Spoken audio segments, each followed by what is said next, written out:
Estoy trabajando mucho estos días, por eso estoy en mi carro otra vez para hacer esta lección para ustedes.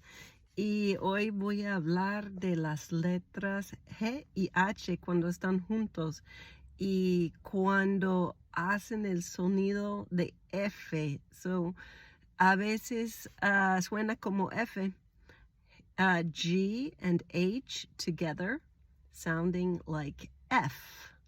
So we have the words tough, enough, laugh, and cough. Okay, all of those words sound like F at the end. Tough, enough, laugh, cough. Tough es como duro, algo así.